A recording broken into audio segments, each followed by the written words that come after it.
Добрый день! В этом видеоуроке я покажу несколько приемов, как сделать простое, но очень элегантное колечко. В первой части видеоурока мы рассмотрим способ сделать кольцо, используя профессиональные инструменты – ригель, измерительные кольца. Во второй части такое же кольцо мы сделаем с помощью обычных подручных вещиц – фломастера в качестве ригеля. Для такого кольца нам понадобятся кусачки. Обратите внимание, кусачки должны кусать за подлицо. Что это значит? Когда мы откусываем проволоку и смотрим на нее, у нее ровный срез, нет никаких зазубринок.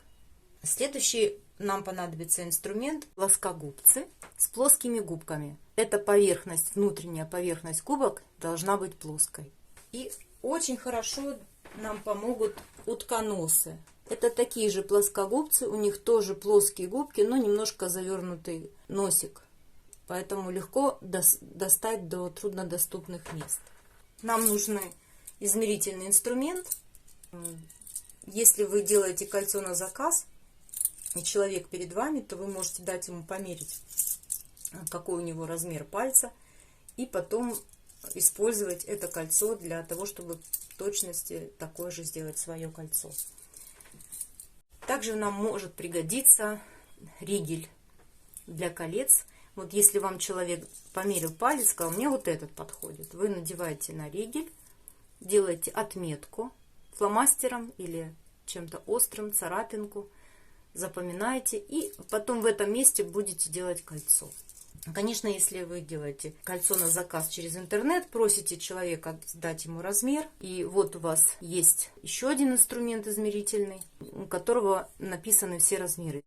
Если у вас нет таких ригелей профессиональных, такие простые колечки можно делать с использованием фломастера. Я рекомендую размер проволоки 0,8 мм в диаметре. Нам нужна полужесткая проволока. Либо латунная, либо бронзовая, либо серебряная, или посеребряная. Мы будем использовать посеребряную проволоку. Что значит посеребряная? Внутри в основе латунная проволока полужесткая, которая гальваническим способом покрыта серебром снаружи. Для этого кольца нам подойдут бусины диаметром от 3 до 8 миллиметров. Это самый лучший размер. Конечно, хорошие получаются также колечки и из жемчужин с диаметром 9 миллиметров. Но все же я предпочитаю именно эту форму кольца делать, используя бусинки от 3 до 8. 5 миллиметров очень хорошо подходит. И приступаем. Проволочку желательно брать с запасом, особенно в начале. Вам будет удобнее это сделать. Когда вы наловчитесь, уже можно будет экономить на проволоке. Ну вот возьмите где-то 30 сантиметров. Все ненужное потом будет откушено. Первое, что нужно сделать, это нанизать бусину. Нанизываем бусину примерно, протаскиваем ее на 8-10 сантиметров от края. Дальше аккуратно загибаем в этом месте и плотненько, прижимая к бусине проволоку, обворачиваем, возвращая ее в то же место, откуда она зашла. Теперь вторую проволоку, которая выходит из этого края, из этой отверстия, мы тоже по часовой, все делаем по часовой стрелке. Вокруг бусинки, возвращая ее на место.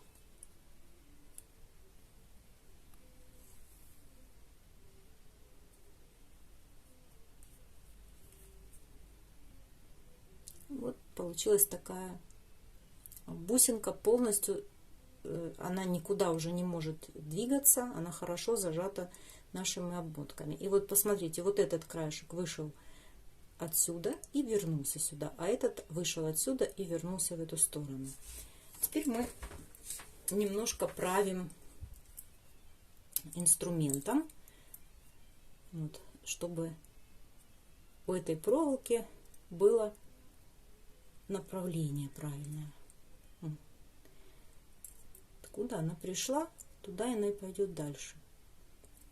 Так, она с двух сторон смотрится, это уже как наш перстенечек, наше колечко. С обеих сторон смотрится как лицевая сторона. И далее мы уже используем наш ригель. Берем нашу отметку и плотненько прикладываем колечко и делаем, оплетаем его.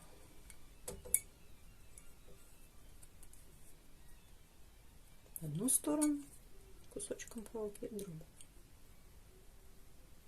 Для того, чтобы хорошо прижать плотно проволоку к ригелю, мы подтягиваем нашими плоскогубцами, чтобы попасть в этот размер. И дальше нам нужно аккуратно снять это кольцо. Мы держим проволоку, плотно прижимая пальцами, чтобы оно у нас не разъехалось. То есть, по сути, мы вынимаем ригель, откладываем его в сторону. И сейчас у нас такой момент, чтобы мы могли не потерять размер, мы придерживая нашими тканосиками или плоскогубцами крепенько кольцо.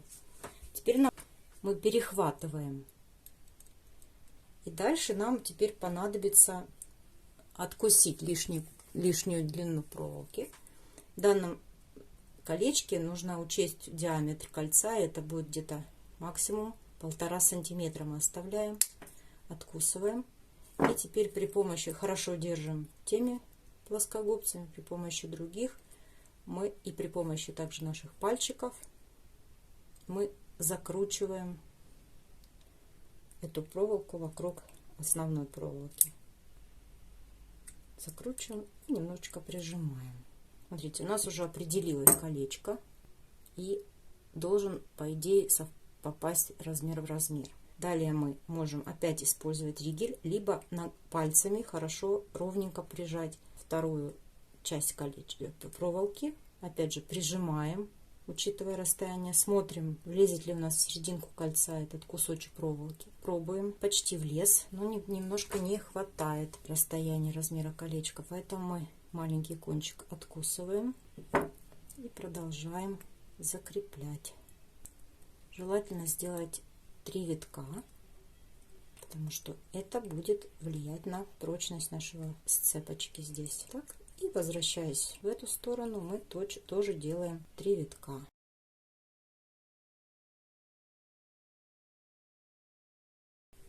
Далее нам просто нужно откусить за подлицо проволоки. Меряем, и все отлично подошло, и надо только внимательно посмотреть, не царапают ли эти кончики откусанные нам соседние пальчики. Если что-то такое мы чувствуем, то нам надо хорошо еще раз прижать. Смотрите, какое получилось колечко. Смотрите также вторую часть этого урока, где я покажу, как можно вместо ригеля использовать обычный фломастер. Также ставьте лайки, подписывайтесь на мой YouTube канал и заходите в гости в магазин на Etsy.